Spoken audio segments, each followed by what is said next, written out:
Welcome in 29ers. Jay Smithini here for the ship in Houston, Texas. Terry Cushman over on the East Coast at the beach. Terry, you ever have one of those days where it just, from the start of the day, things just seem not to go right? Yes, and then the domino effect takes place. Yeah. So I'll just, I believe in openness and honesty. Geez, I can't even say the words. Within our audience. And like I woke up this morning, went to go pour my jet fuel level of coffee that I typically have, right? Ground the beans, brewed it, poured it, set it down on my coffee table, and immediately knocked the whole thing over, right? Which is big mess, disaster. Try to clean the whole thing up and then go over and then realize I have no more coffee beans. So That's bad. So that's the way my day began, which is an interesting headspace in which to do a program. But here we are. So I'm caffeineless today. Going to grind through it. And I guess to start with, I don't know if there's a smooth transition to this, but so the board meeting was last week, last Thursday, as we record this on Tuesday evening, and trying to not let my current mood cloud my judgment. But I was pretty disappointed, in particular, in one of the parts of the board meeting, and I want to talk about it here. This is like a pay everybody a copay here in the audience, including you, Terry. I want to talk about the Hall of Fame, and so I think the news came out during the board meeting that no one was elected to the Hall of Fame. Um, and I'll just be transparent about it. I'm really ticked off about it. Maybe a little bit that the person that I personally nominated, like Rob Medeiros, was not elected, but I'm pretty frustrated with the process. So I've got a few things I wrote down. So let's chat about at least that in general for a second, and then I'll kind of run through what I think needs to be done about it. But yeah, I don't know your take on the Hall of Fame and how you see that and how that particular went. Like you weren't in the room as it happened, but I'm happy to kind of talk about what that looks like and how it went. Yeah, so I've been on record previously saying that I think there needs to be two sections. The current section, even though some of the greatest players of all time do happen to be Hall of Famers, it feels more like a lifetime achievement award, based more on contributions. And I think there needs to be a performance wing. So I already don't love the Hall of Fame as it's currently constituted, but this was the first year that I had a vote. I'll be completely transparent. There were 5 or 6 people on it, and I voted for Rob Medeiros, as you did, Dave O'Neill, who I felt was a long shot because he's just not well known outside of the Southeast, but he has directed 1 or 2 Grand Nationals and was a very solid player. On top of that, and then Willie Evans, who I'm not quite as familiar with, but has been around a while and contributed, been a very solid player. And those were my 3. I just wasn't familiar with the other ones, and if I've been in the game for 23 years and haven't really been super familiar with them, I didn't necessarily think I should be casting votes for people that I wasn't familiar with, but that's how I kind of navigated the process and kind of how I feel about it. Okay. And I think everything you're saying there is reasonable. The only thing I would say, hopefully that you did is hopefully you read the letters that were in, because that's for those that don't know, the way the Hall of Fame process works is each member of the board gets to name 3 different folks who will also get a Hall of Fame vote along with them. So that makes for 100 people. Now that process is actually changing lately. There was like a vote, and all active Hall of Famers, all live, like people are in the Hall of Fame, will get a vote going forward. So the pool will be a little bit larger. Well, anyway, but those people vote, and then if the I believe it's 75% is not reached, but it is if someone is over 50%, then it goes to the board, and then the board has to approve by a 2/3 majority in order for anyone to get elected. So there were 7 people on the Hall of Fame ballot, and Rob was the only one that hit the 50% number. And so I went to the board, and then there just weren't like enough votes within that room to pass it. And that one is all secret ballot. So here's where I want to I kind of wrote a few things down. I want to read it off. I want my words to be done right. So let me just kind of read off what I have here. Well, just try to speak from the heart too, right? Nobody likes somebody reading a statement. So our game is about honesty, right? It is ultimately about skill and luck and all these things, but you count your hand out loud, right? You peg out in the open. Nothing in the game is hidden. But right, the Hall of Fame process is as hidden as things could be.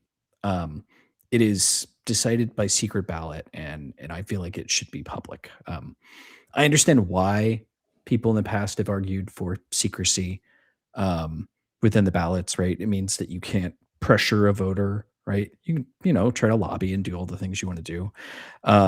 Right. It takes away pressure and people can vote for, hopefully who they think are the worthy people according to the criteria that are available. But I think it also hurts things quite a bit. And we've got like a small, tight knit community of our people, right? Cribbage players. And I think it breeds cronyism, and I think it takes away accountability. When votes are secret, there's not really any way to separate merit from influence, and I just think people are voting for their friends and not for the people they don't care for, and I don't think that's the right way to do it. And I think it's just bothered. I think people, there's a perception that people need to kiss the ring in order to get in the Hall of Fame, and I don't think that's the way it should be. I think it should be the criteria that's on there, right? And I just think that uncertainty really hurts the Hall of Fame in itself. Now, again, this is not a argument about whether or not Rob Madero should be in the Hall of Fame. Like, I clearly think he should be. My argument here is that I think that process needs to be transparent, and I think the votes should be public. I think you should have to put your name on it if you want to vote for or against somebody, and deal with the consequences of that, whether they be positive or negative. Simple as that. If there are a lot of people who've said before they don't want to have ballots be public because they don't want to have to justify not voting for people they deem as friends, right? If they don't think they meet the standard. And I would just say I think that's a really shitty friend if if they're going to be upset with you because you did what you think was right or not. So I just think the more transparency and honesty with these processes within the organization, the better all of it's going to be. It builds trust. Like right now, we're just kind of asked to trust a result without really seeing the process in itself. And I don't care for that. I don't think that should sit right with anyone. Right? Like we call our own fouls, right? Like we count our own hands, and I think the Hall of Fame should be up to that same standard. Make the votes public, right? Just stand by who you vote for and who you don't, because I think there are a lot of people that, we all have friends in this community, right? People we like and people we don't as we go to tournaments. And I think a lot of people are voting for their friends and not for the people that they don't care for. And I will end my little soapbox speech here. I think I'm going to propose that within the next cycle, because I'm frankly just sick of people hiding behind votes. I just don't think it's a good thing. So kind of pause there. Well, I wouldn't know anything about losing friends lately, but Mr. Accountability, Terry Cushman, folks. Yeah, I mean, I like to think I'm extremely fair, but I'm open to criticism. It's fine. I'll take it, and I'll still be your friend after. So it's fine. I think your entire take there was extremely fair, and personally, I was kind of bummed that Rob didn't get in. I didn't know until now that he had reached at least the 50% barrier to, still be eligible through the board. So it's kind of a bummer he did get somewhat close, but it would have been an important precedent to me because his candidacy was largely performance based. Having said that, I think he's universally accepted as the best player to ever play in the Eastern region. And his influence on so many players, helping them improve their game, is immense.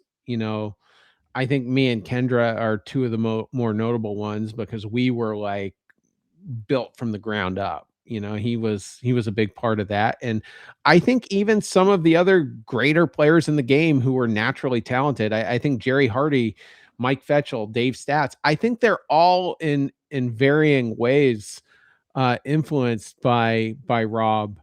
And so, so it would have been neat to kind of see him get in, which might have, paved the way for some other players, in past history.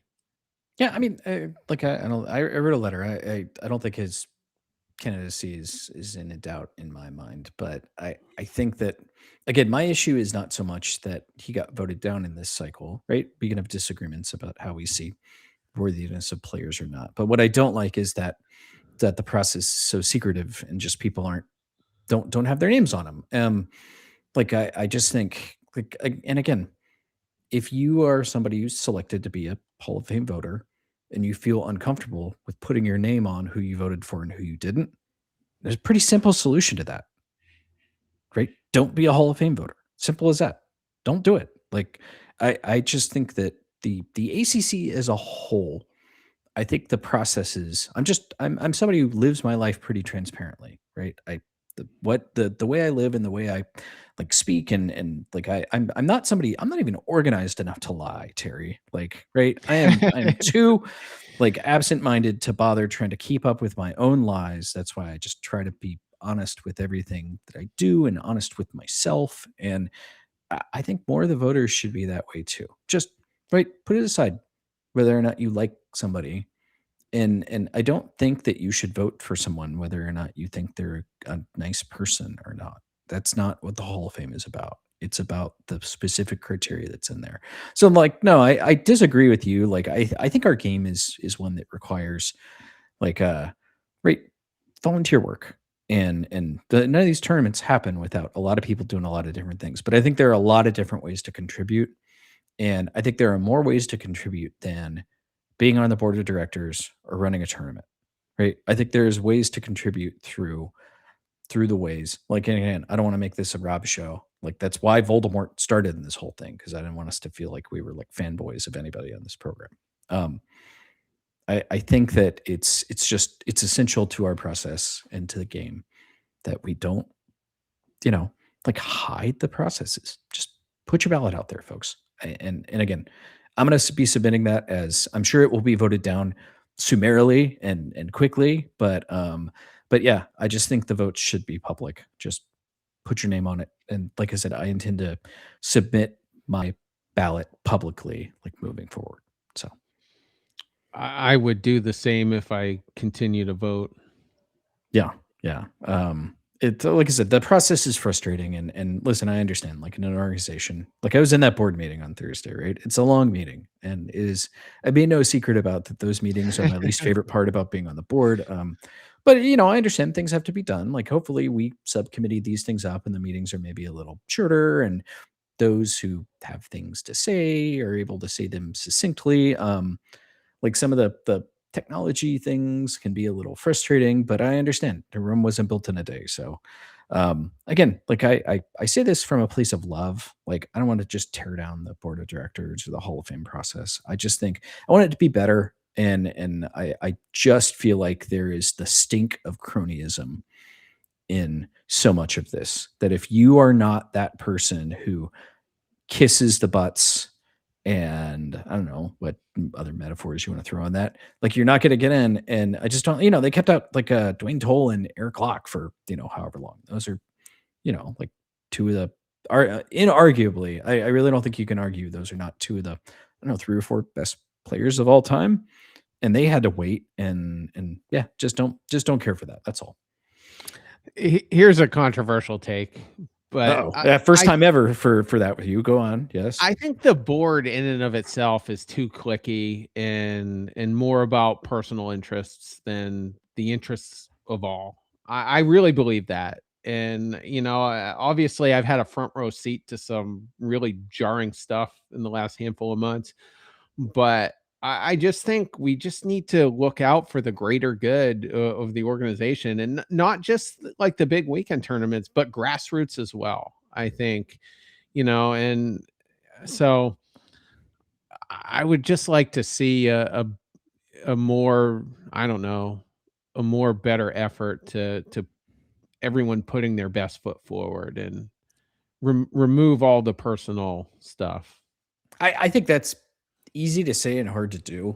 And I say that. That's why like I think the transparent ballots would do something. I don't know how you stop the board from being clicky. It's a voted on thing. I mean, it's literally what like politics are, right?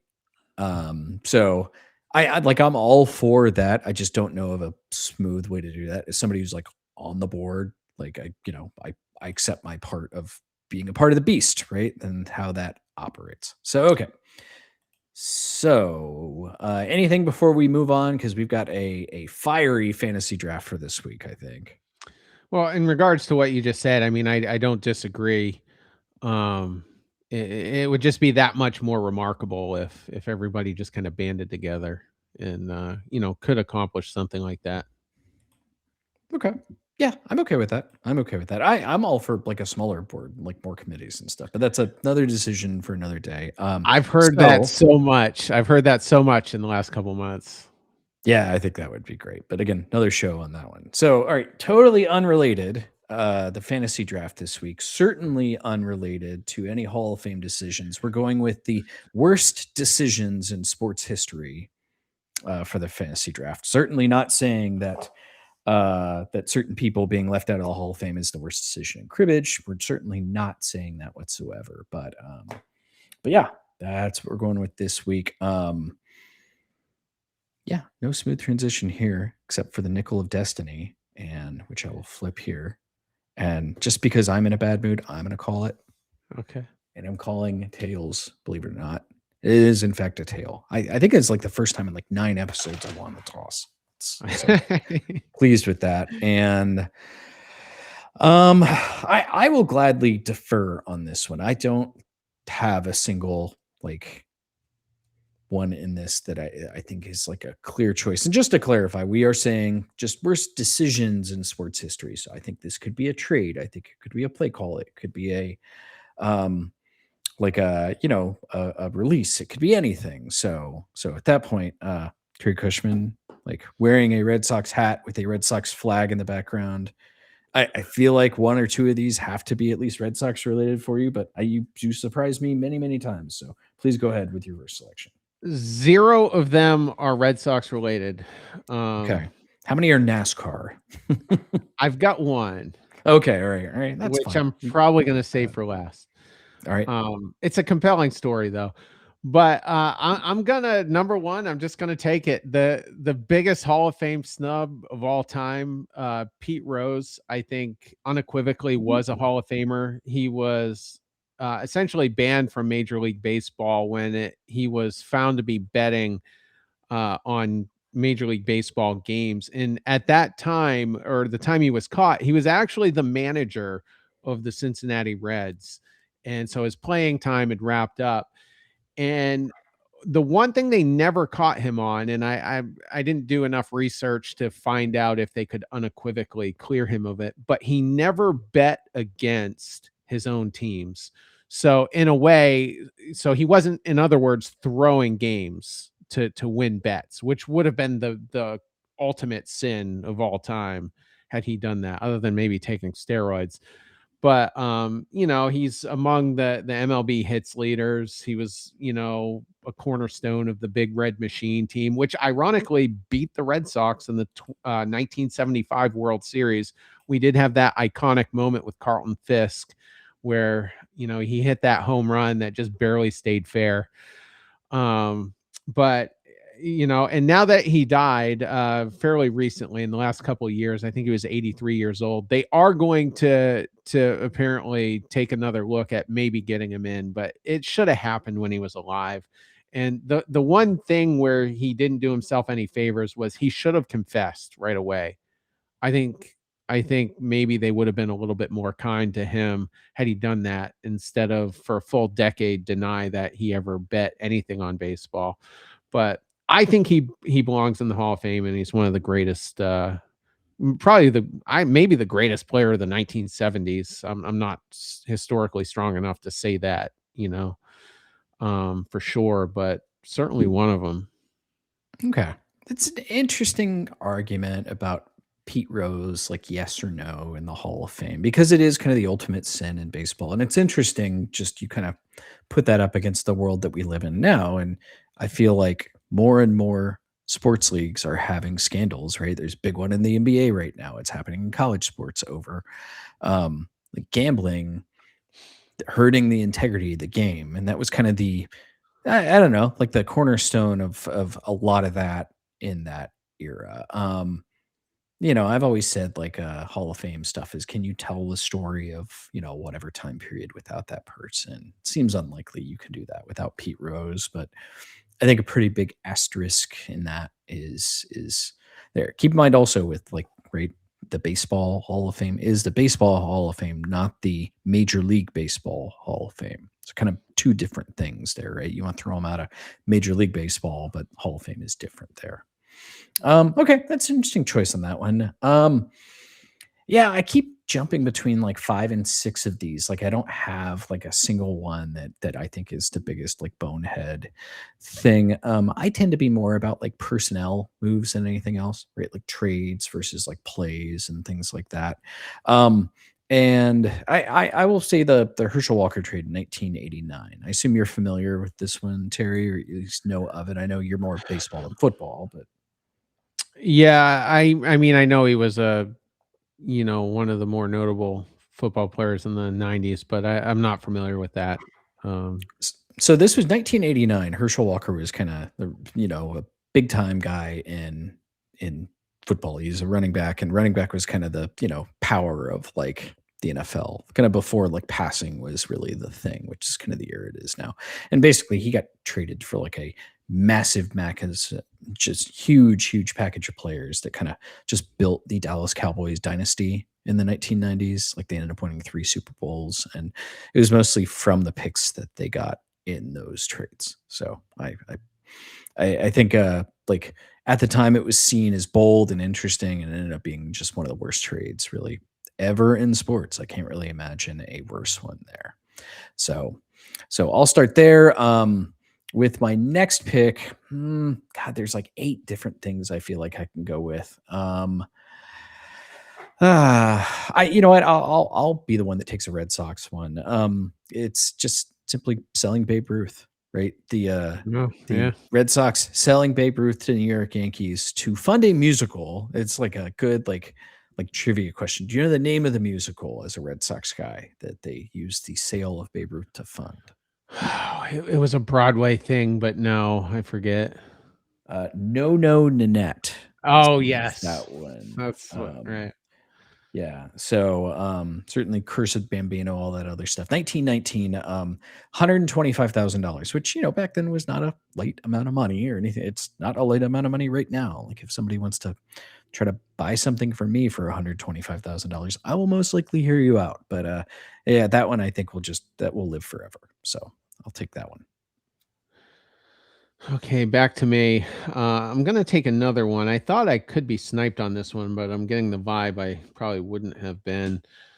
I was hoping to go second, that way I could get these 2 baseball ones in. I would have been all for it, um, but mine is gonna be a controversial umpiring call from the 2010 season.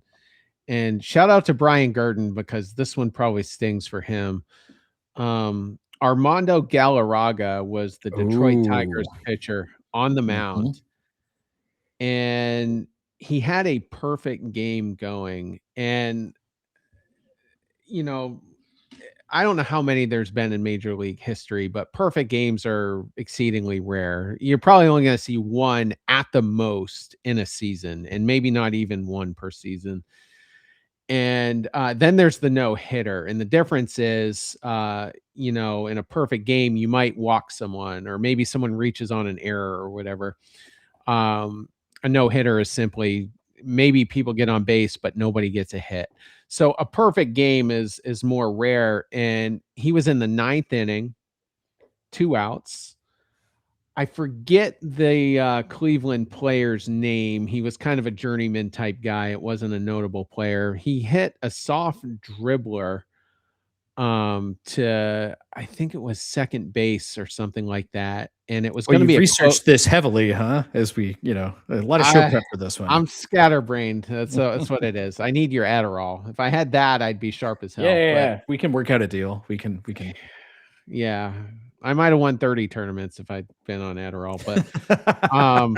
But anyway, I'm anti big pharma, which is tinfoil Terry. For the record, Jason Donald hit a soft grounder to Miguel Cabrera at first base. Right. Oh, it was to Cabrera, and then the pitcher backed him up. That's what happened. Correct. Yes, and the runner was out by 2 to 3 feet. And Jim Joyce, who was a very respected umpire, he wasn't like a polarizing Angel Hernandez, Joe West type guy, simply got the call wrong.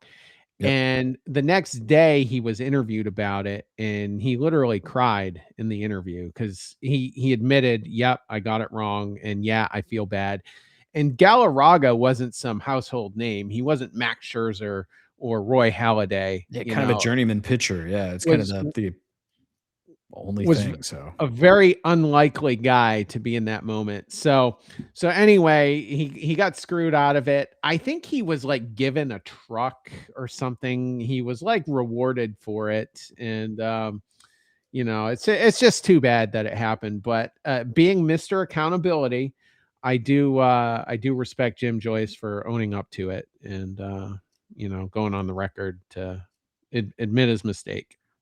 They wrote a book together, and it was kind of a book about like sportsmanship and things like that. For the record, only 27 ever perfect games in Major League Baseball history, or 24, pardon me.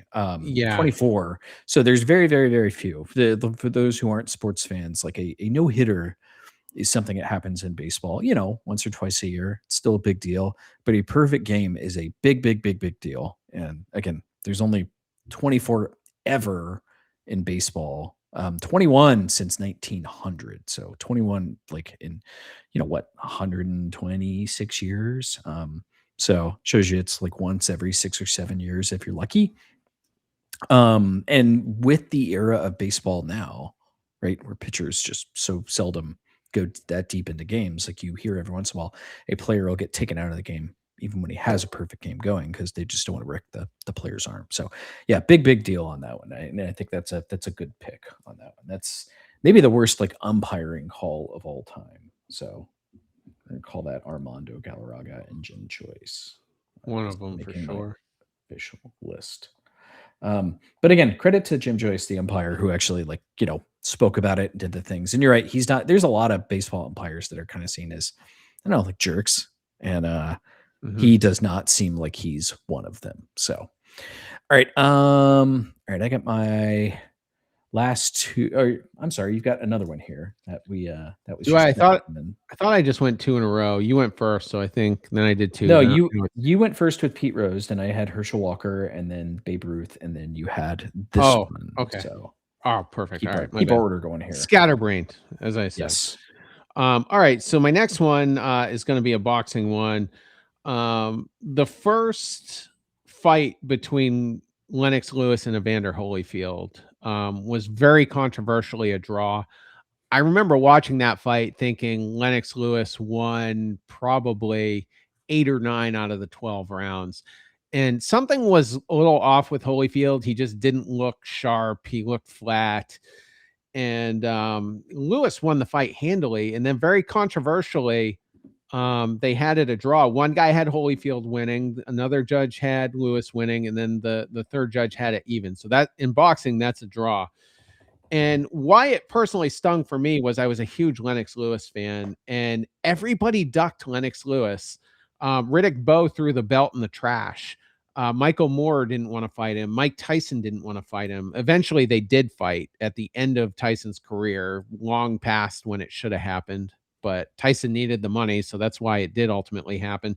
And then Holyfield ducked him for years as well. So finally, in 1998, Lennox Lewis finally, or 1999 rather, Lennox Lewis finally got that big fight, and it was going to unify all three major boxing titles. Lennox Lewis had the WBC title, Holyfield had the WBA and IBF title, and this was going to be the first time in about a decade since Mike Tyson unified all three titles. So it was an incredibly big moment. The judges screwed Lennox Lewis. And 6 months or so later, towards the end of that year, they did have a rematch. Holyfield looked much better, but Lennox Lewis still handily beat him. And they put three of the most fair, well-respected judges in that second fight to try to compensate for the first fight. So all was fine in the end. Lewis got his justice. Fun fact about Lennox Lewis, he didn't retire undefeated. He had 2 losses, but he won the rematches to those 2 losses. So he and Rocky Marciano are the only 2 heavyweights in boxing history to have beaten every fighter they ever fought. Marciano was undefeated, though, in Brockton, Massachusetts guy, so kind of local for some New Englanders. And I want to throw just an honorable mention in there. Because it's boxing related, the Marvin Hagler, Sugar Ray Leonard fight. A lot of people thought Hagler got screwed. He's another New England guy as well. But anyway, but the more notable one to me was the heavyweight fight between Lewis and Holyfield. Okay. Yeah, I remember that being a big deal, and it was pretty clear that the judges were in on it to kind of make it a draw so that there could be another pay-per-view. Total punches in that fight: Lennox Lewis 348, Holyfield 130. Lennox Lewis landed 157 jabs, Holyfield 14. Eugenia Williams was the judge that scored it for Holyfield. The one that kind of gets didn't really talked about. Larry O'Connell scored it as a draw. So I think it's pretty clear that was not on the up and up. He and Larry O'Connell was a British judge, which made it way more shocking because Lennox Lewis is British. He won the gold medal. Actually, I think he won the gold medal for Canada because he moved there when he was in his teens. But anyway, it was so shocking. And as I was trying to process the numbers as they were being read, when the last scorecard got read, which was Larry O'Connell's, Larry Merchant did not even wait for Michael Buffer to say that it was a draw. He just said 3 or 4 words. He said, "This is a travesty," which was even more jarring. So, but yeah, good job on the punch stat numbers there. Yeah, Google is helpful on these things. Yeah, that was a wild one. Okay, all right, I'll start running through the rest of these quickly here because we've got a lot of hands to run through this week, and then I also want to give a quick recap of where we're at in the long match. So you know what? I'll just go with my next one. I'll just take the Portland Trailblazers selecting center Sam Bowie over this guy from North Carolina named Michael Jordan. I think that's a pretty big screw up on that one. And I don't know if there's like a weird one that I want for my last one. I think I'm in reading these like lists when I was prepping for this. Everybody says the Seahawks screwed up that play on the goal line in the Super Bowl. I actually kind of disagree on that one. The last one I'll just go with you know what? I'll do another basketball one. I feel like I have like 8 basketball ones on here, but the Minnesota Timberwolves passed on Steph Curry not once but twice, and both times they took point guards. Of course, neither of which we even stayed close to being in the NBA. So that's my 4th one. What's your last one, Terry? You know what? I'll deviate from the NASCAR one and go with a quicker one. And it is Red Sox related. One of the worst signings of the last, I don't know, 10, 12 years was when they signed Pablo Sandoval, who became a free agent after playing the earlier part of his career with the San Francisco Giants, won 3 World Series with them. And I think he was a World Series MVP in the 2014 World Series. Again, I didn't double check that. So when the Red Sox signed him, I thought, okay, that sounds good. He showed up to camp. His very first, he was a heavy set guy, just like Rafael Devers, just like David Ortiz. The latter two there, did condition despite being, heavier framed guys. Sandoval showed up way out of weight and he just couldn't hack it. And it ended up being one of the worst contracts of all time. They cut him with like 2 years remaining on it just because he was so bad. And very unfortunate thing because, like I said, at the time, I thought it was going to be a good signing and I was pretty happy about it. And he ended up going back to the Giants, and I think he was actually good on the Giants again. He, Like after he that, I forget if was he won another World Series, but I think he did win like 3 World Series with the Giants or something like that. So he's kind of a San Francisco sports hero, if you will. Yeah, he did go back. He wasn't quite the same player, but he was serviceable, and I think he did play a season for the Atlanta Braves, if I'm not mistaken, and was kind of serviceable there too. That's kind of where he revived his career, so to speak. Yeah. All right. Well, please send in what's your worst decisions in sports. Cribbagepodcast@gmail.com is the best place to get in touch with us on that one. Send your hands, pegging situations, all those things. All right. Let me hit the long match really quick here. And we are down to our final 4. And a couple names on there that maybe you would expect, a couple names that maybe you wouldn't expect, or maybe you would. I don't know. It's tricky to kind of say those. So let me pull it up here. So again, down to the final 4, and apparently the games are going to be ongoing very soon here. So by the time you might be listening to this, it might actually be done. Let me just run through the quarterfinals really quick. Ed May defeated Jim Cassandro 30-17. Eric Locke over Derek Murchie 30-15. Robert Milk over Alan Josephson 29-24. And Voldemort over Canadian Jordan 30-24. Nobody in the whole world was not rooting for Canadian Jordan in that match. I feel like Easy guy to root for, yeah. Yeah, who could not? And he's the commissioner. So thank you again to Jordan for all his work on the long match. It would not be happening without him. So we are down to the semifinals, and it is Ed May against Eric Locke and Rob Medeiros against Robert Milk. According to what I have here, at least on the sheet that Canadian Jordan put together right now, Robert Milk ahead on Voldemort 23-16. So a little bit left to be had in that one. But yeah, we might end up with the kind of match that I feel like everybody wanted to see, like Rob versus Eric, which has never really happened. I know one year they were both in the semis of the TOC. Then it didn't end up going that way. I think Rob lost and Eric ended up winning the TOC that year. So, long match seems cool. We might end up doing this again at some point. We'll see if Canadian Jordan is interested in running these things again. I know the side pools that I've been running for it. Luckily, they got a little more chill, but boy, that was pain in the neck startup. My heart goes out to anybody running side pools at tournaments. Not always the easiest thing to put together. So. I can't do it. I'm not familiar with Ed May. I am obviously very familiar with Eric, Rob, and Bob, and I like all of them. So good luck to all of them. I think the dream final is Eric versus Rob. So if that happens, it's too bad we can't watch it live. That should be a pay-per-view. That should be a Cribbage pay-per-view. Yeah, I was gonna say if that one happens, I want to find a way for. I think it would be neat if we could record it.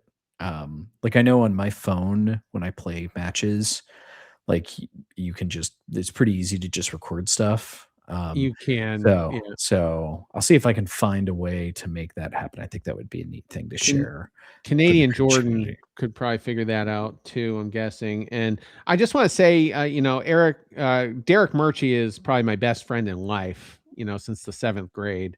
So to see him get a huge upset over Scott Sand and then, have a shot at facing Eric was cool. And Eric's one of my best friends in Cribbage. And I would say life too. I mean, I like Eric a lot. So it was kind of neat to see those two play and to see if Derek could just pull off the upset of the tournament by doing that. He's a solid player, but he needs more work on the advanced aspects of the game. And I think he's very realistic about that. Okay. Well, you listen to this podcast, right? That's the idea, right? We're trying to move, like all skill levels for this. So, all right. Let's hit the mailbag really quick here. Speaking of which, let's It's interesting. So we did devastating sports losses last week, or maybe the week before, and a couple came in from Mike Delaney. He mentions the 1986 World Series. Maybe you're familiar with that one, Terry. I don't know. Yeah, yeah, Bill Buckner. And Yeah, to be fair, I don't blame Buckner because so many things happened before it got to that moment. He was the fall guy because it was the goofiest of all the unfortunate plays. But yeah, but go on, talk about one of the more tragic days of everyone's life in New England. I mean, it's happy day for for the Mets fans, right? Like, let's do the up and the down of that. For the record, Buckner shouldn't have even been in the game. They should had a defensive replacement. They didn't use him, but Probably.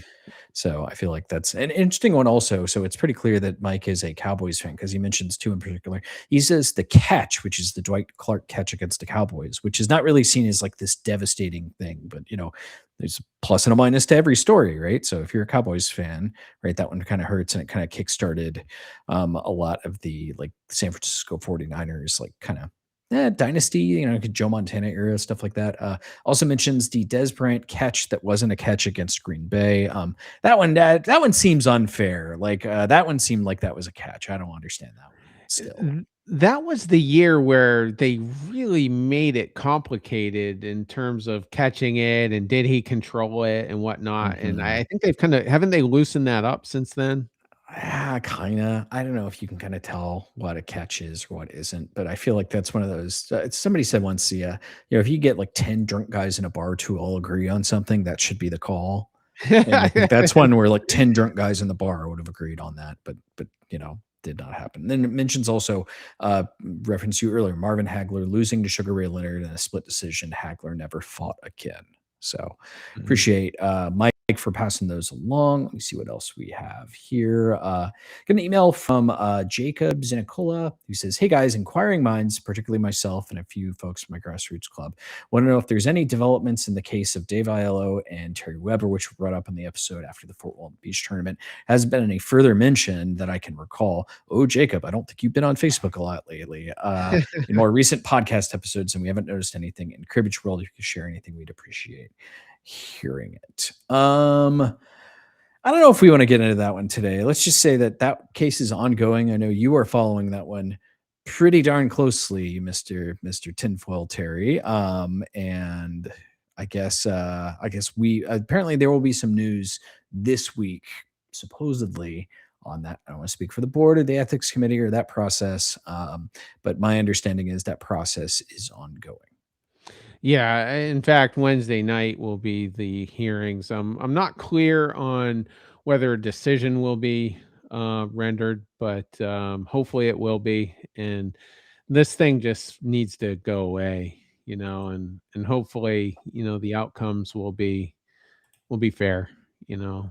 So we'll I, see. I I I think we can agree on that part is that we hope that, like at least I'll speak for myself here. I don't want to speak for you, but like I hope for whatever happens with those things, it is a fair process. And Mhm. like my goal is no matter how it ends up, I want to try to see who I can speak to that was involved in that process. And like it's if listenership wants to know about it, because this is like a format where I feel like those things can kind of be talked about, right? We talked about this story it's like Cribbage World, right? And I love Cribbage World. Like I even joked with like Dave Aiken that I wanted to make like a fake rivalry between like our show and Cribbage World, and it didn't really materialize. I think it'd be a fun bit to do, but like Cribbage World is not really that's not really the format for like that kind of stuff, right? When do you see like critical like things like that in Cribbage World, which is like a magazine for the organization. It's what it should be, right? We're unsanctioned. We can say whatever we want, whatever we want.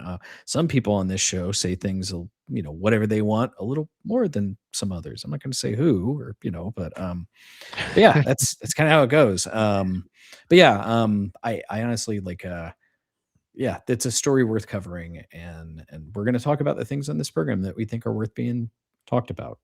Again, some of us more than others, but right on.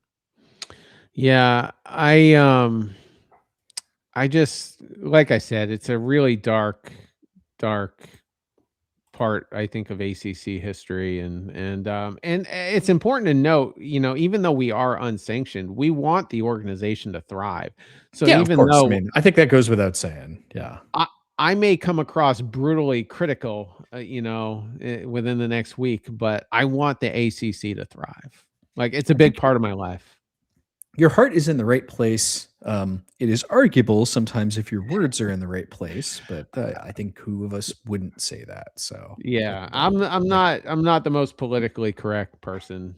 no kidding. I'm just gonna give it to you how I feel, and if you have a problem with it, come find me at the next tournament. I'll give you a hug. All will be Yeah. fine. Ooh, all right, all right. Test that theory. Who Terry Cushman won't give a hug to, but that's another story. Okay. And let me see. And what is it? The last email is a discard hand. By the way, thumbs up to the 29ers. We are friggin' loaded on hands right now. So we'll get through as many of these as we can. Have a few of our own as well. And then we've got, of course, America's favorite segment coming up here. How you peg that.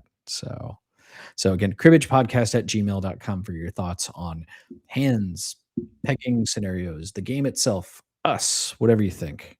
All right, so let me screen share here and we will start running through the hands here. We're going to run through these somewhat speedy because we're going to be conscious of everybody's time. Terry, do you have the standings offhand ready? I did. And last week when I cited them, they were erroneous. I went back and recalculated. So it is, we agree on 73 and disagree on 60. 73 and 60. All right, we'll see if we can put a dent in that. Which direction? I don't know what I want that to be in. Okay, so here's one I popped in there. So you are first count in hole 52. Your opponent is dealing in hole 45, and you are dealt the lovely hand in this spot of 8, 8, 9, 9, 9, 10. Terry, your thoughts on this one? What do you think? You have to keep 8 here somehow. I strongly feel that way. Some people might get too creative and throw 8, 10, but you know what? I'm gonna throw 2 nines here and just hope that a 6 doesn't get thrown by my opponent. It's a high risk, high reward type thing. So I'm gonna keep 8, 8, 9, 10. Wow. Okay. You surprise me some days, Terry Cushman, and I appreciate you.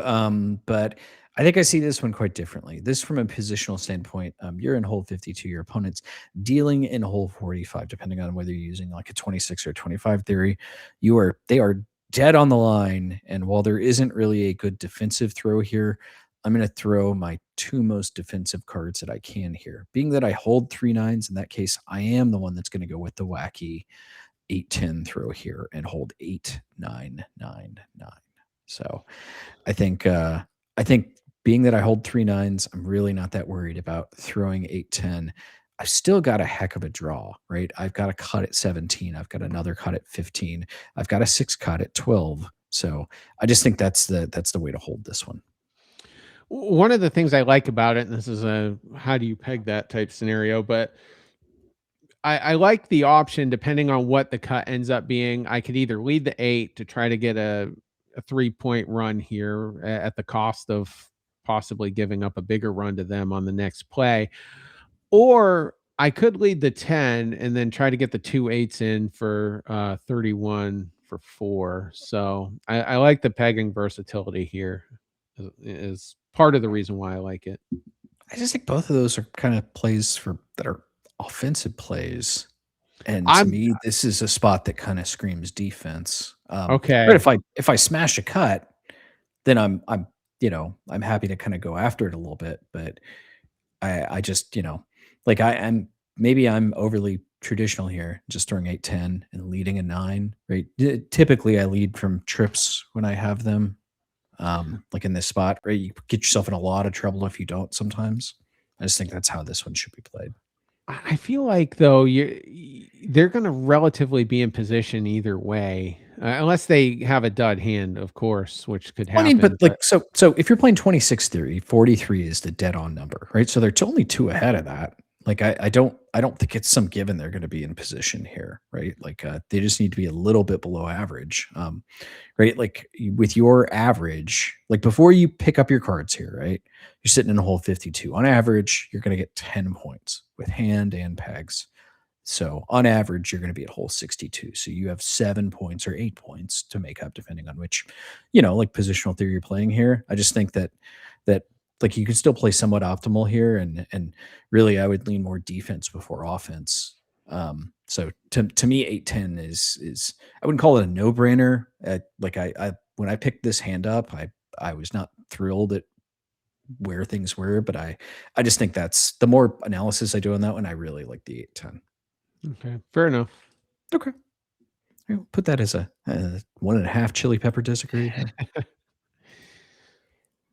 All right. So here's another one that just happened from Club this week. By the way, Grassroots Club in Houston, I will give a shout to the Houston Club. We had 17 players, which is kind of a new high watermark for us. So I'm super excited for how Club is going. We had two very strange things happen this weekend without taking too much time. So I had a 17-8. I had to leave early. I was in like the sit out spot when it was time, and I felt real good about my scorecard. I was like, oh, okay, I'm definitely gonna have first. No, somebody beat with a 19-8. So shout out to Dean Bush with his 19-8. But Oh, really, the most shocking thing that I didn't expect that's never happened in our club before, maybe you've seen this before, but I haven't in person, is we had Kit Lowry is her name.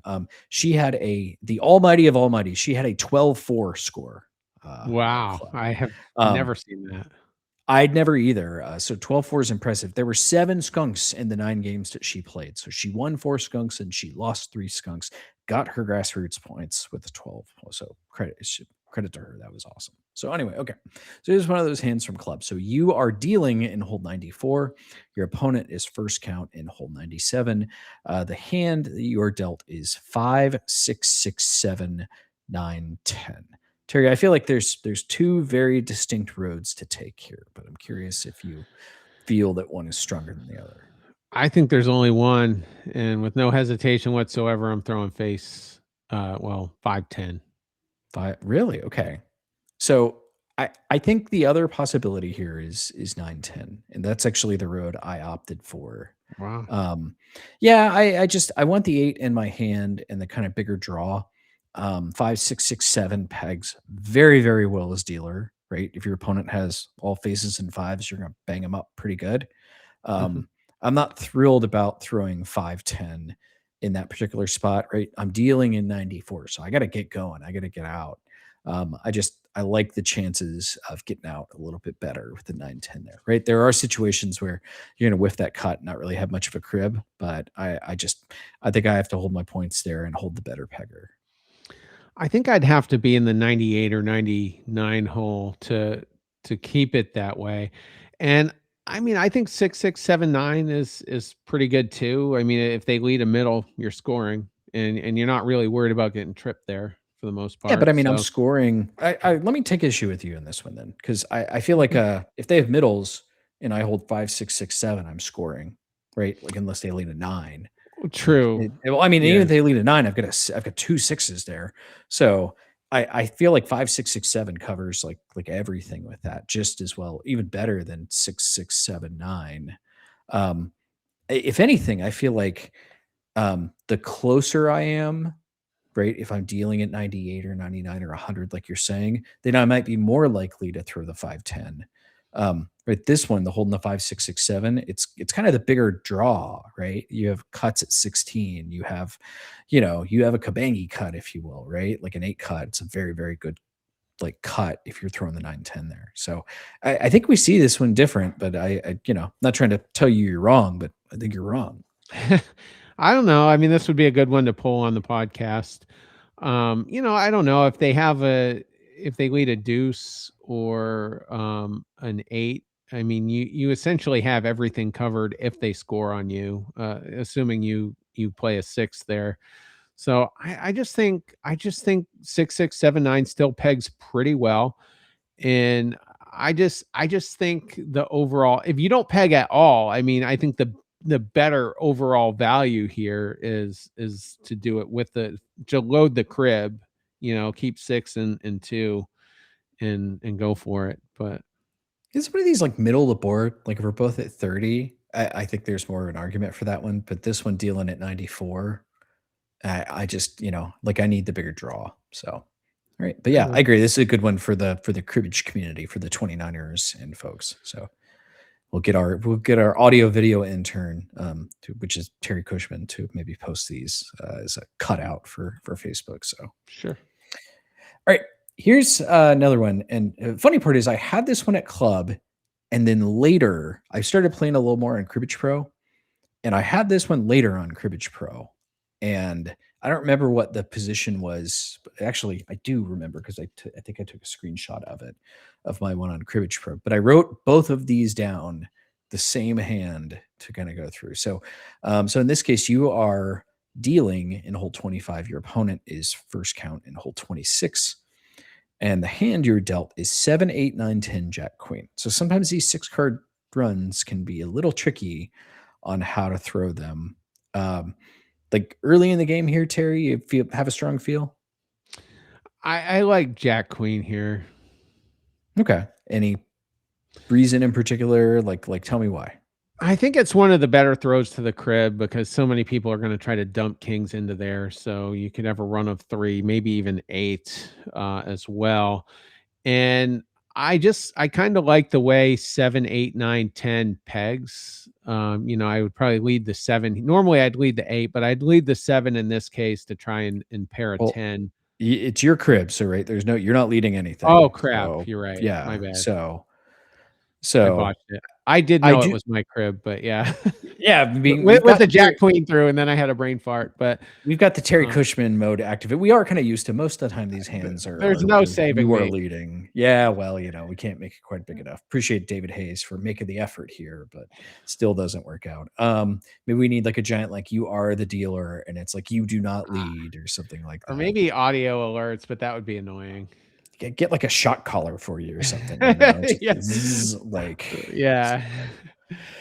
All right, but I do agree in this case. I think Jack, Queen is the better throw here, and to me, it's just there's more pegging versatility with 7, 8, 9, 10. There's just more you can attack on there, and if they do have middles, you're going to bang them up pretty good. I think one of the more common mistakes early on with kind of more novice players is they're very, very interested in get that 7, 8 into their crib, and while it's a good crib toss, it's not 2, 3, it's not 5, 5, right? And it's like in these spots, instead of trying to load your crib with the 7, 8, throw the faces and use those middle cards to peg.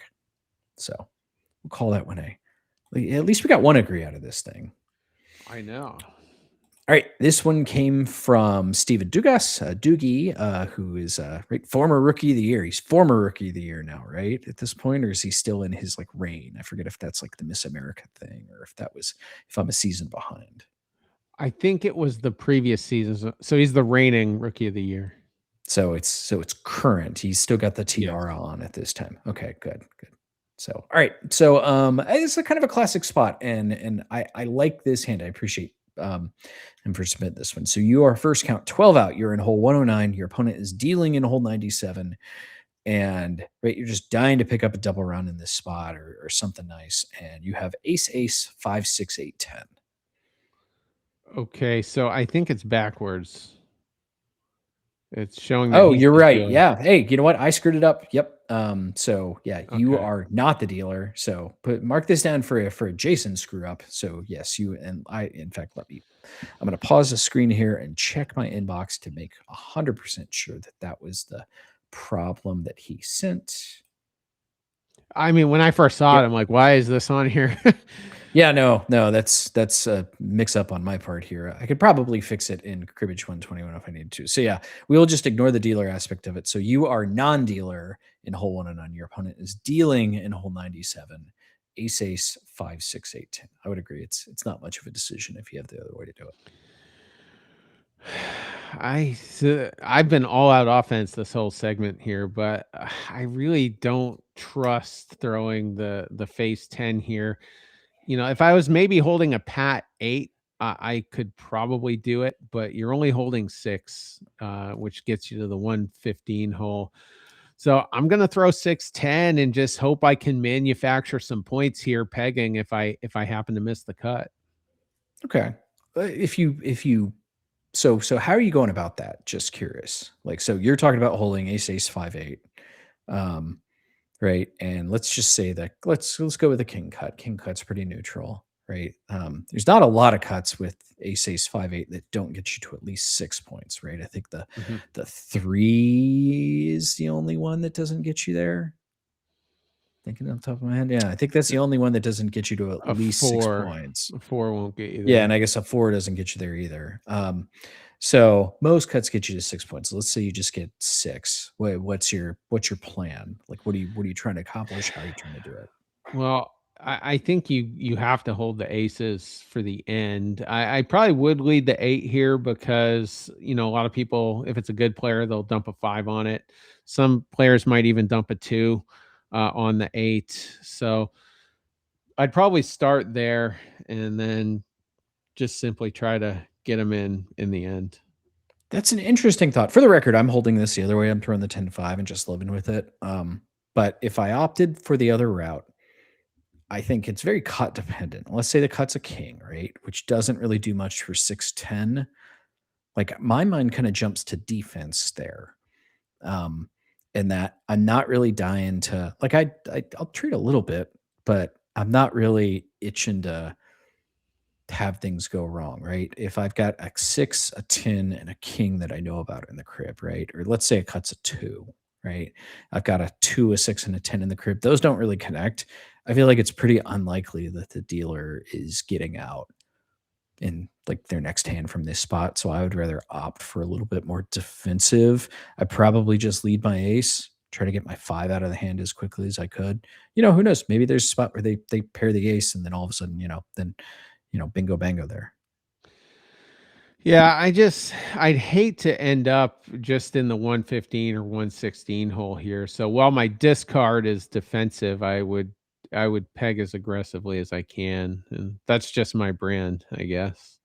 Okay. I mean, like I said, depending on what the cut is, right? Like if the cut's something that scares me a little bit, say the cut's a 5, right? Five's a pretty scary cut with 6-10 in the crib. Then I may want to, push things a little further. But if the cut's a whiff, then I think I feel a little different there. All right, we'll move on from this one because we got more hands here. There's another Doogie hand that he sent over. And you are in fact dealer in this one. I got this one right. So you are dealing in hole 94. Your opponent is first count in hole 91, and the hand is Ace 33599. This is an interesting one because I think there are two very distinct roads to go here. I don't know if you have a strong feeling on this one, but Yeah, I think I'm gonna throw ace 5 here. I think the 5 being in the crib is just gonna be more valuable overall than 2 threes. And I know 2 3 throwing a pair of threes rather, um, is one of the more valuable throws, but I just don't want to overthink it here. I'm gonna keep the pat 8 and put the nickel in the crib. okay. Marcus down with the disagree on this one. I Wow. think, yeah, I know it's maybe I'm just because I'm in a grouchy mood. Like caffeine does not, like Jason and no caffeine doesn't go well. It's like no beer and no TV make Homer something something or. No, I like the threes here, right? It's 8 points either way. And I just think the threes in the crib give me more upside than vice versa, right? 5-1 kind of caps the limitations. And I just don't I really don't like, right, holding 3-3-9-9 in that spot. There's just so little that I can hit with that cut. Right. With ace 5-9-9, I just have a few more options. And I think it probably pegs a little bit better. I did not look up the table on this, but I would wager large sums of money that 3-3 averages more points to the crib than 5 ace. So that It to me probably swings the vote. does, but I just think you got an easy pathway to 4 to 8, at least. So that would get you to what, 103. Let's just say it's a 4 crib. Yeah, you'd probably be in the 107 hole minimum, but Yeah, I'm just a little behind at 94 also, right? Like it might be a little different. If I was in hole 97 or 98, then I think I want the pat 8 and the 5 ace in the crib. But at 94 here, I got a little work to do. So that's why I think I would opt for a little more variance, which I think you'll get with the 3-3. So, I mean, with the 2 threes in the crib, I mean, a couple of the nines are out of play, and I think you're just so dependent on a deuce being in there to make it work. It may be, but I mean, I think there are options, and I just think there's more to cut at in my actual hand, right? With ace 5 9 9, right? Like I've got the aces to fives and the nines to 12. I've got sixes to 10. Like I've got, I don't know, like I guess it's kind of all of it versus, like I said, there's just so little, right? Three sixes and nines only with a 3 3 9 9. Like, Okay. and again, it's not like I can make the same argument with ace five in the crib that you're dependent on a four being in there to really get anything out of it. Like you're just kind of capped otherwise. So it's close. This is one that I could go, I could be swayed, right? But it's me being kind of straddling the fence a little bit. Like it's a disagree, but it's that one chili pepper disagree. So Okay. all right, moving along. All right, we got a few from Ben Lewis. Shout out to Ben. I played Ben during the main in Reno, and this is one of the hands that came from that. I had a horrible day in the main in Reno. I hope I wasn't a jerk to Ben. Did you have that happen in Reno at all? Like to take away the curtain a little bit, but when you'd like play people and they'd be like, "Oh my god, I love the podcast and this and that." It's like it's that, if I was in like a bad mood because I was losing that day, I felt like that kind of changed me a little bit in that moment. I'm like, oh yeah, all right, get a little perspective. Like people like the show. That's great. Yeah, I've got nothing but positive feedback on it, and, when we go to those big tournaments, I mean, I don't know, maybe a half a It's dozen people cool, or so. right? Yeah, yeah. Cool. And if anything, it just maybe makes me be less of an asshole. So it's, like it's probably a good thing. So, all right. Anyway, let's get to the hand. So you are first count in hole 68. The opponent is dealing in hole 63, and the hand is 3 5 6 7 9 jack. So Yeah, so this hand is one that often conflicts me here. Um, I'm probably gonna throw 9 jack just to lead the 3. I don't feel like I need to move up the board a ton. I'm gonna be comfortably in position here. I just feel like the 5, 6, 7, 9 could get me in a little bit of trouble pegging. And 9 jack is somewhat close together, but chances are if a 10 doesn't get cut, you shouldn't get beat up too bad. And they are out of position as well. So I'm gonna keep 3, 5, 6, 7. wow. Okay. I swear I'm not like seeking to disagree here with you, but I think 9 3 is pretty clear cut Oh, I here. didn't consider that. Yeah, I just think that right, like you're in hole 68, like you're gonna get 5 points, most likely seven or more with anything that cuts here. And so I'm just trying to throw the most defensive hand that I can. Like I think we agree you have to hold the 5 6 7 no matter what here. So the Mhm. matter is just what you're doing with that, right? Whether it's 3 9, 3 jack, or 9 jack. And I think 9 jack is the most dangerous of all those. So like I think I would throw jack three before I threw jack nine, but either way, I think 3 9 is just the kind of simplest way to go about it. And then you Well, can kind of choose what you do depending on the cut. Right? Like if you hit the cut, then I don't know, like maybe just lead the six, try to stay out of trouble. But if you maybe cut an ace there, I might lead the jack and see if I can induce a little bit of pegging. so I'm still sticking with my original play here, despite not considering the 9-3, because I feel like that could get me in trouble too, in a way. Um, but I think the 3-7 actually deserves a little bit of consideration here. I didn't look at that one either. I mean, that would be firmly fourth place for me. I think it's okay, but I just can't really imagine like breaking up like 5 6 7 there. Like I Okay. think that's, to me, that's the mandatory part of this. But the it's funny, like if you flip this one and if you're the dealer, um, you ever throw like jack five in a spot like this? If we're in the same exact holes, I would never do that. Well, maybe not the exact same holes, but like if it's like I don't know, just desperate or something like that, maybe. But If I'm the dealer, I'm actually throwing Jack 3 because I mean 5, 6, 7, 9 doesn't peg a whole lot differently from that earlier hand with the 5, 6, 6, 7. And you know, I mean, if they got the right little ones in the crib, I think you can have a decent crib. honestly, I'm throwing nine jack there to my own crib there all day, every day. Like I it's just hate that throw. it's I'm not saying it's right or wrong, but I just feel like it never works out for me. Okay. I just, I tend to stick with the book averages on these, and, I don't have them memorized. Maybe that's part of my game I could do a little bit better. But again, like, I can't really imagine a world where 9 jack to your own crib scores less on average than like jack 3 or 9-3. So we'll go with that. All right, here's another one from Ben. I thought this was interesting. So your first count in hole 90 or 79, your opponent is dealing in hole 72, and the hand you are dealt is 2-2-2-5-6-7. Yeah, it's kind of a tight squeeze here, right? This is one of these you pick up your hand and all of a sudden you go, well, I can't do that. Wait, I can't do that either. What the heck do I do? So I'm marking it down as a disagree before I give my take here.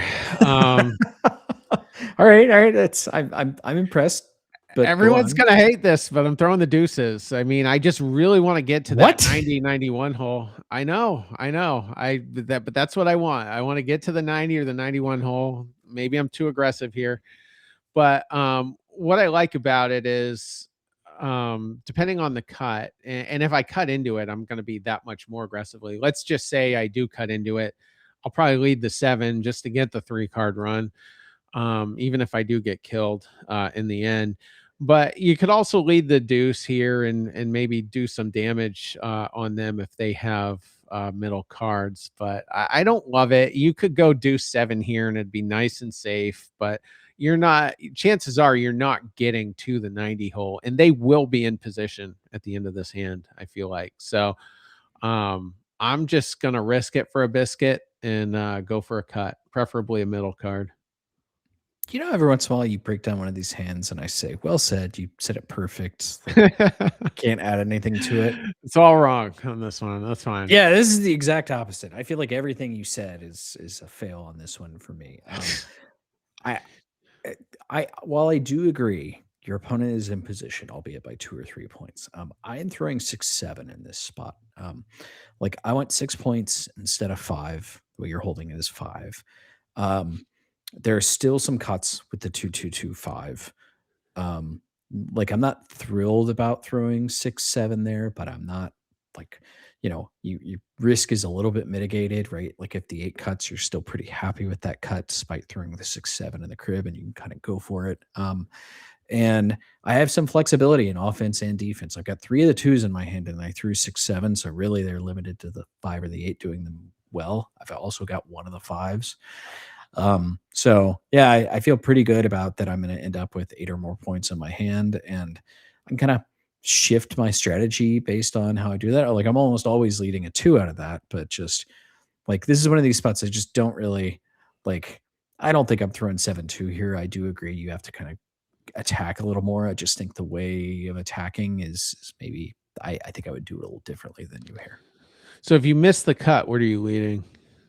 I think I'm leading the 2 here no matter what. It's not like I can run all 3 of them, right? If I play the 5 and they play a 15, then I play the 2, right? And they play another face, then I can run that. But the same is accomplished if I lead the 2 and they play a face. And then if I'm playing someone who is not aggressive, I feel like I can play my 5 to 17 and sometimes kind of scare them off that play a little bit.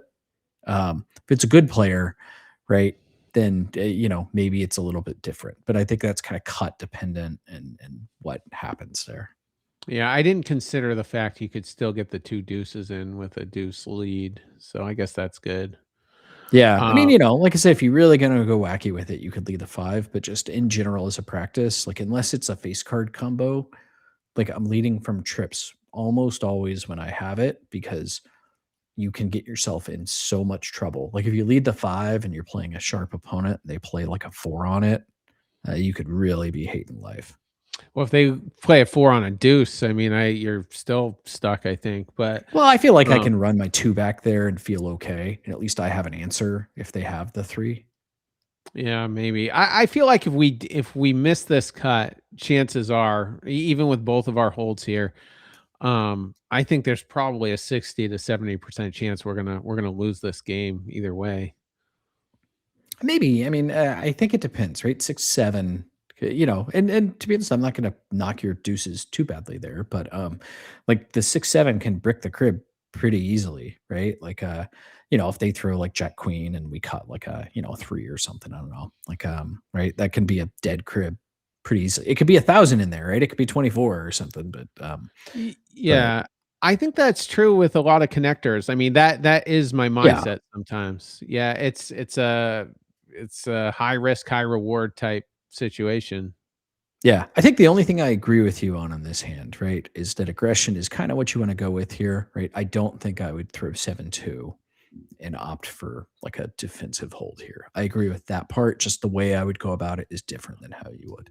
Yeah, I mean, you have more cuts to 8, so that's fair enough. Yeah. Okay. All right.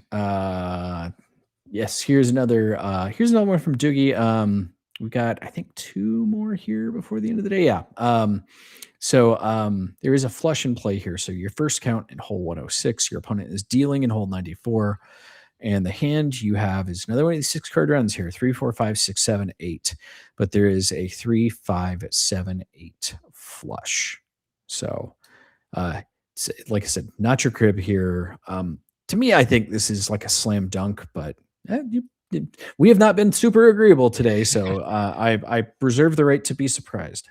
Yeah, I think it's the flush here all day. You got so many cuts to 10, and if you can peg a couple, you'll be in the 118 hole, which gives you an excellent shot to go out on the next hand. And with a 4-6 throw, you're only worried about a 5 for the most part, being either cut or thrown into the crib. So 3, 5, 7, 8 suited for me. All right, I'll give you a little redemption there. I agree. We'll just keep it simple there. All right, we've got a tragedy in 2 parts here coming from Jason Matheny nemesis Jacob French, who was wearing a quite styling cowboy hat in Reno. Could not miss him. I hope he was drinking beer out of that hat before the end of the weekend. So we're going to call this one Jacob French Part 1. And so you are first count in hole 107. Your opponent is dealing at 91. This is one of these when you're in this hand, in a game like this, kind of counting the win on your scorecard, and then you pick up a hand like this: 7, 7, 10, 10, king, king. What do you think here, Terry? Right, you're 14 out. Your opponent's dealing from a decent distance. Any thoughts on how you'd like to do this? Okay, hardcore defense here. I'm just gonna throw 10 king offsuit. I don't see the value. I guess you could throw a 7 something, if you wanted to, 7 king, but I think I can avoid danger a little bit better by keeping 2 sevens and 2 faces, and I don't see the value of throwing a pair here when I have virtually zero chance of going out, barring tripping the 7 somehow. So, yeah, 10 king offsuit for me. Okay. I think I agree, for the record. Let me I'll make it mark clear. it down. Yes, it's an agree. With my opponent dealing at 91, I think you can make an argument for throwing king 7 instead of king 10, because when you throw king 10, it only goes bad when they throw face 5, right? Or, like Mhm. queen jack or something like that. And you're trying to avoid like big swings in a spot like this, right? It's pretty rare that your opponent's going to deal out from 30. So while I do agree, king 10 is what I would go with here. I think the king 7 is worth some consideration. Just out of curiosity, are you like, I'm probably leading a 7 from this, holding 7, 7, 10 king. Is that where you're headed as well? I don't know. I guess, yeah, if they have middles, they could still get you either way, because if you lead the 10, you're probably gonna play if they 15 it or play a middle, you're kind of forced to play the other Play your other face. face, right? Yeah. Yeah, I guess I would lead a 7. Okay. I agree. All right. I agree all around. So, all right. This is part 2 of that same one. He said it was that same game. And by the end of that hand, it was you were dealing in hole 111, and your opponent was first count from 113. So already an ouch. And then you pick up this hand, 3, 4, 6, 10, queen, king. Your own crib, your opponent is first count from 8 points out. This sucks. There's nothing Yeah, positive this about this. sucks. I agree. I agree with that assessment. This sucks. So, Yeah. I'm gonna throw 10 queen here to give myself some pegging options if I feel that I need to peg. And You could also possibly navigate around them if you feel the need to play defense. Especially, I think the king holds a lot of value if you do go the defensive route here. But I think you have to give yourself chances to either cut into something or peg. So I'm gonna say 10 queen. Okay, I agree. Like we'll just leave it at that. Like it's Saving uh, face here. yeah, I agree. This sucks. I agree. Queen 10 is the way to do this. I think king queen is fine too. Like I would hear somebody out about like 10-6 here. Right. This is one of these horrible spots as dealer. And that's the worst part, right? Is like even if you do somehow fade your opponent in their hands, right? You still got to catch something yourself here. So it's like you go one of these games where you're like 90 something percent to win, and all of a sudden it just falls out immediately. So yeah, that one's no fun. All right. Thank you to Jacob for sharing his misery with us here. Let's see if we can go out on a high note, and we're going to hit America's favorite game show, How You Peg That. So I got a few here. We'll run through these somewhat quick. Hope you guys are enjoying the extended program here. So, all right. So 86-73 here is where we left this. So your first count in hole 86, your opponent is dealing in 73. And your hand is 3369. Terry Cushman, how you peg that? Yeah, I did submit this one, right? So, typically I would lead the 3 here, but I feel like I absolutely need to try to score at least 2 points here. So, I'm actually going to lead the 6 with maybe a shot at pairing a 9, getting a 3 in for 15 for 2 if they happen to pair me. That would probably be doubtful given the positioning here. But also you could still, let me see if I'm correct here. If they have all faces, if you lead the 6, you do have a chance to get the 3s in for 31 for 4 as well. So I like in this exact spot, I probably would lead the 6. Okay. To me, this is a little bit opponent and cut dependent, right? What Well, I've true. thrown, right? Who my opponent is. So, like, if I throw, I don't know, let's say I throw like king, queen, right? And I'm playing an aggressive opponent and we cut a jack here, then I'm gripping a little more than I would be if I threw like, I don't know, like king 10 with this and we cut like an ace, or we cut like a 7, right? In that spot, maybe I'm opting for a little more traditional here and just leading a 3 and kind of trying to navigate the waters. But I do agree with you. The 6 lead here is typically how I play this one. Just I'm still scoring on everything. Right. Like and I it gives me a better chance to get my 3s in. Gets my chance to get my 3s in also if they just take the 15 with the 9, right? Like I play the 9 back and then I might get a go from there. So just Yeah, and I gave my answer with the assumption I would miss the cut, which is very easy to do with this hand. So it had if I cut into it, I may pivot to a 3 lead. yeah, 3. Like, I think we would agree that the only, at least for me, like I don't lead the 9 from this hand, maybe ever. Like I don't, I try to say a couple percent or here or there, but I can't really imagine a world in which I lead the 9 from this one. If I'm playing Scott Sand, I'm leading the 9. Okay, all right, yeah, just I mean, if you're desperate for points and you're playing the right kind of player, right? You play the 9 with the hopes that maybe they're dumping a 5 on it, and then you can try to break their brain or something like that. But we should create the Scott Sand exception on this program. Like everything against him, but anything else. All right, here's another one, and this is the same spot. So your first count in hole 86, your opponent is dealing in hole 73, and you have 2-2-3 king. And again, right, you have more information here in a spot like this, what you threw and what the cut card is. Let's just say the cut card is something reasonably neutral. I don't know what a neutral cut here is, like an 8, Sure. right? An 8 gives you 8 points. It's not a whiff on this. Terry Cushman, how you peg that? Well, I'd be thrilled with an 8 cut, honestly. I mean, not But if you threw 6-7, but that's another story. But yeah, from the 73 hole, I'm okay with it. But I'm a lead from my pairs type of guy, but in this spot, I probably would lead the 3 to maybe just get a 15 in with my deuce, but also have the option of getting my deuces in late because I'm a little uncomfortable with the position here. Okay.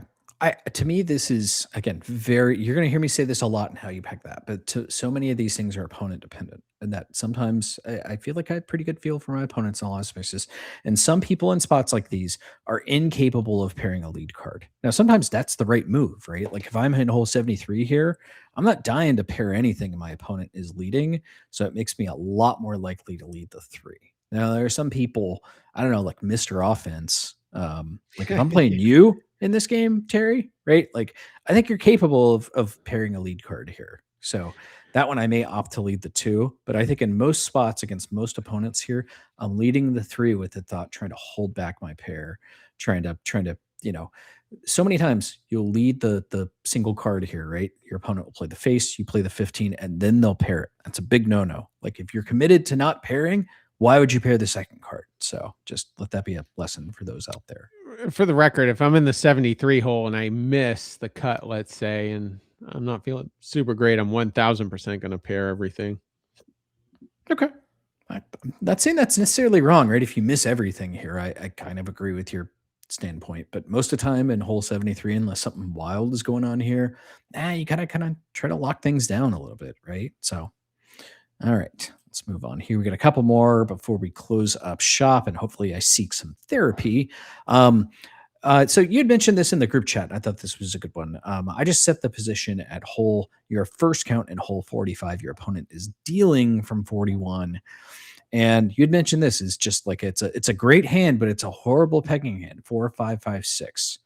So like how Yeah. this is more of a general conversation, but when you have 4, 5, 5, 6 as non-dealer, how are you pegging that? If you have 2 4s, you feel okay. If you have 2 6s, you feel okay because you'll just run out the 5 trap. But this is the worst one to have of that combination as pwn. I would say 95% of the time I'm going to lead the 4. If I'm playing a super advanced player or Brian Gurdon type guy, I would lead the 5 here just in case. It's the ultimate. I try not to swear on here, but it's the ultimate fuck around and find out move.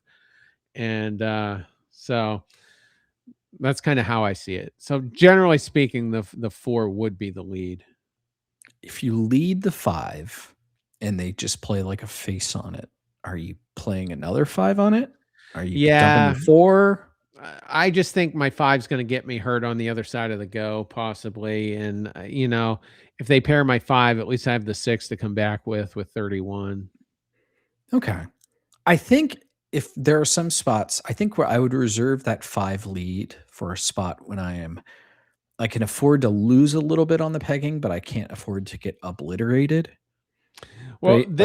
this exact position isn't really favorable for that scenario. I agree. I agree. I would Like say. I think Yeah. I think at this spot, I might, you said 95% and 5%. I think it's less than that for me. It's like 1% or something. But like most of the time I'm leading the 4. If they pair me, I'm fine with just playing the 6. Just I've got 2 5s in my hand. I feel relatively safe with that. Even if I play the 6 and they have an ace, then I feel even better about just dumping my 5 to 20 there. Like it can go badly no matter what you hold. So, like if they happen to have like ace 4, jack, jack there, yeah, then I can give up 7, 8 pegs, but I also have like at least a 12-point hand. So I'll hate that, but I'm not really in like damage control mode unless it's like it must be that way. Like it's like worrying in life about the things that may happen, right? Stop the good things in life from happening. Like you want to exercise a little care in your life here or there, but not overly sweat it. So it's life philosophies with Jason Matheny from the mothership. All right. Okay, this is one that I came to my mind earlier today, and it was when ye but young buck Jason Matheny were at tournaments, and I remember having discussion with myself and Gary McCuskey and this guy with a funny accent from the Northeast that we will call Voldemort. And this kind of situation came up, and it was something where I differed from my compadre Gary on this one. So we're given the hand here. So you are dealing in hole 13. Your opponent is first count in hole 18. That's what we're going to set this at. And you have pretty common hand, 4, 5, 6 jack, and your opponent leads a queen. So, and this is where like I think my game just kind of shifted a little bit and philosophically how I see things. Terry, how do you pick that? Like, what do you do in that spot? If they lead a queen to me in this spot, I mean, I'm just gonna play the 5 and take everything here.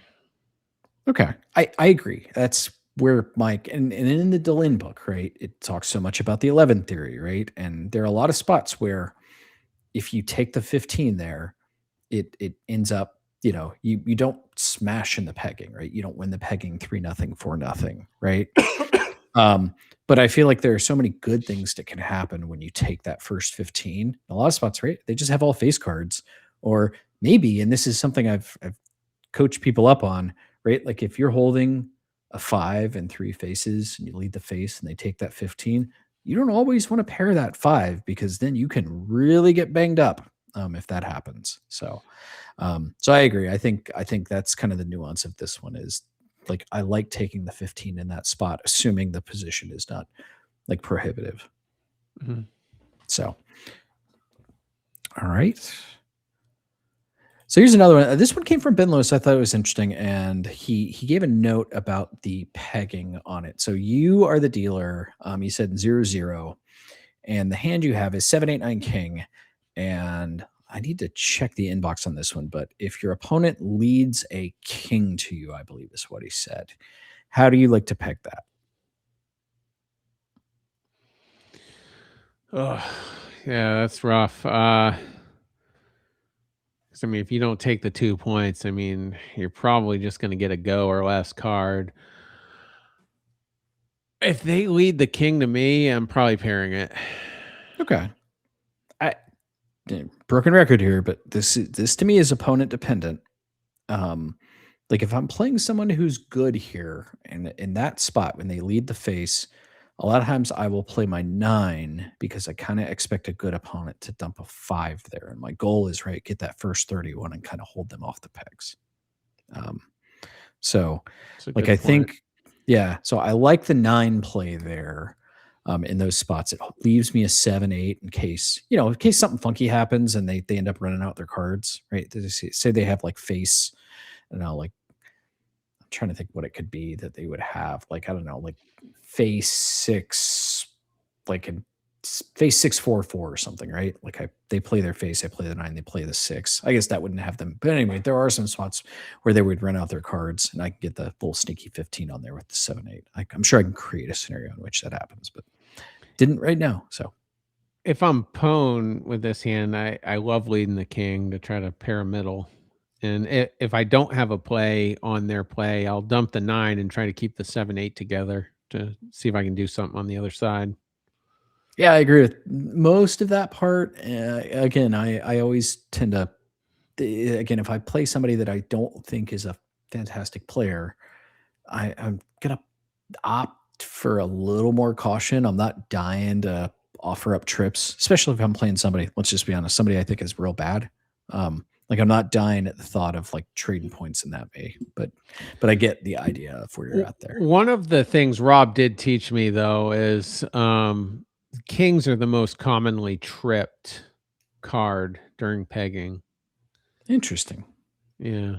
So I that's why I didn't love it. You know, Rob's voice in my head is saying that as I'm going against it. I'd be interested in if anybody's ever like fact checked that, that being the most common like tripped card, right? Because you would think, I don't know. For me, it's like there are certain cards when people lead them that it's the sirens go off, right? Like if they lead a 10, it there aren't a whole lot of hands in my mind that people are leading 10s from that they don't have a second 10 with, right? That to me, that's one of them. Twos a lot of times for people, it's that way as well. A lot of people say that about a 9, and there's so many scenarios where I love a 9 lead. It works in some places. I think it depends, but yeah, I hear you on that one. But like to me, 10s and 2s are the ones that it's like, okay, like I better have a good reason to pair this if I'm just sitting with a lone one. So, Mhm. all right, and then the last one, I thought this is a good one to go over because it's to me, I think there's one very distinct strategy on this. So when you happen to have the almighty of almighties, right? When you have 5-5-5 face, in this case 5-5-5 jack, and you are non-dealer, I'd be shocked if we're not in lockstep on this one, Terry. But to me, I I think don't there's only one way to peg this one. I don't think we're going to be. And so let me say this, for a solid decade, I started dumping the fives right away.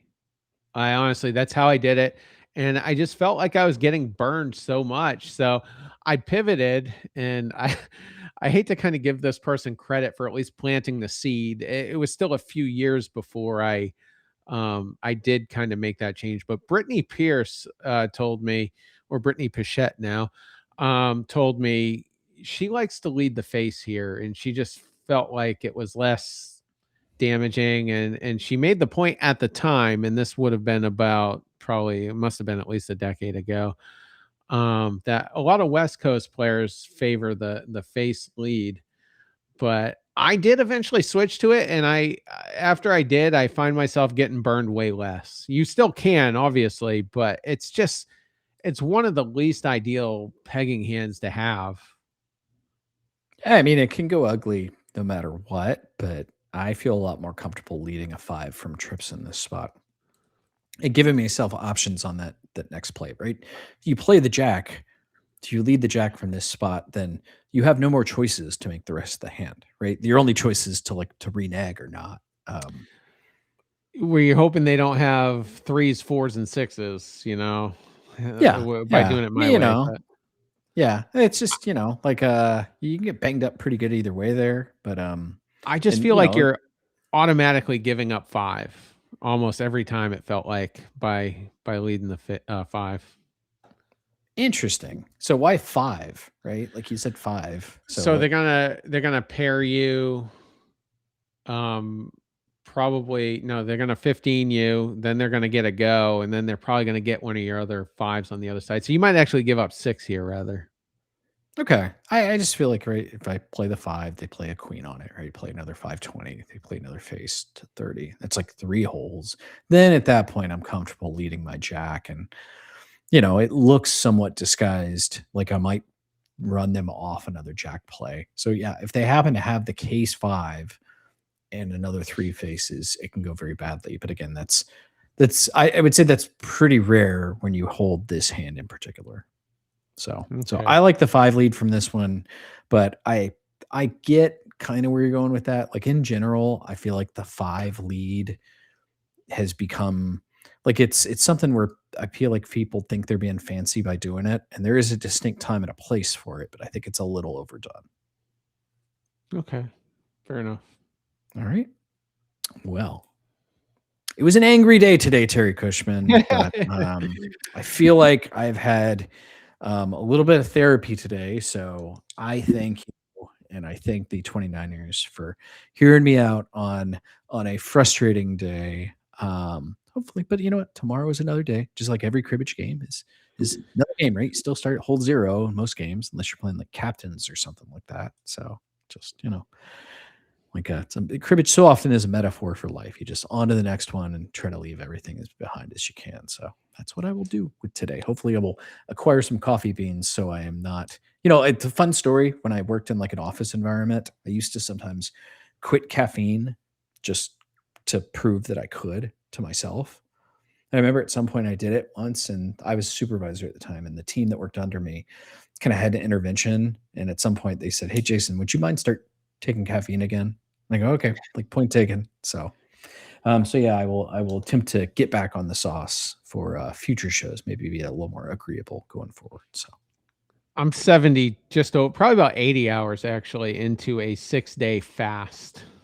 So fast as in like any food, no food at all for 6 days. but you're like taking vitamins and like juice and things like that, or Well, drinking vitamin water, which does have a pretty substantial amount of vitamins. I drink probably at least 3 of these a day, on the fast, I mean. And I have had a Celsius drink because I feel like with the general, not having natural food energy, the caffeine kick kind of offsets that a little. So So what you're saying is it's a bad time right now for me to be sending you like text message photos of like pizza and like burgers and fries and all those It things. never fails. Well, I've only done this twice, actually. I did it once last year. I think I lost 14 pounds on it. I'm probably on pace to do about that on this one. Um, but when I'm on TikTok, both times like Domino's ads, and I'm like, why are you doing this shit to me? And so, so yeah, it does mess with me a little.